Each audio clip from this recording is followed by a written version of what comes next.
আসসালামু আলাইকুম। এটা কবরস্থান। আর মানুষ কতটুকু নীচ, আপনারা ভিডিওটা সম্পূর্ণ দেখবেন, স্কিপ করবেন না। মানুষ কতটুকু নীচ আর খারাপ হতে পারে। কবরস্থানে আরসে বারসে বসে দারু খায়, আমি দেখাচ্ছি আপনাদেরকে, ভিডিওটা সম্পূর্ণ দেখবেন। আল্লাহর কসম করে বলছি, আমার খুব দুঃখ হয়। এটা কবরস্থান। কবরস্থানের আমি এক সাইডেরই ভিডিও করে আপনাদেরকে দেখাচ্ছি। আর এখানে দারুর বোতল ভেঙে ফেলে রেখেছে, বাচ্চাদের পায়ে যদি গড়েতে কী অবস্থা হবে।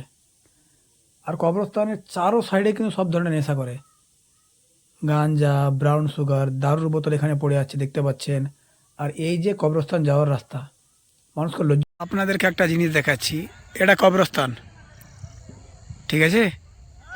এটা কবরস্থান, আর এখানে বসে দারু খাই। এই যে দারুর বোতল। আরও দেখাচ্ছি আপনাদেরকে, এখানে দারুর বোতল মানে ভাঙা আছে। আর স্কুলের ছাত্র ওখানে দেখতে পাচ্ছেন, স্টুডেন্ট, ওখানে বাচ্চারা খেলাধুলা করছে। এখানেও খেলাধুলা করে, যদি এখানে কারো পায়ে লেগে যায় বা পায়ে গড়ে যায় তো কি হবে? তারাই কিন্তু এখানে বসে বেশিরভাগ দারু খায়। আর একটা জিনিস, এখানকার লোকাল ছেলেরা না, কিন্তু বাইরে থেকে আসে এখানে দারু খেতে। আর দেখাচ্ছি আমি জুম করে, এই দেখেন, এখানে বাচ্চারা খেলাধুলা করছে।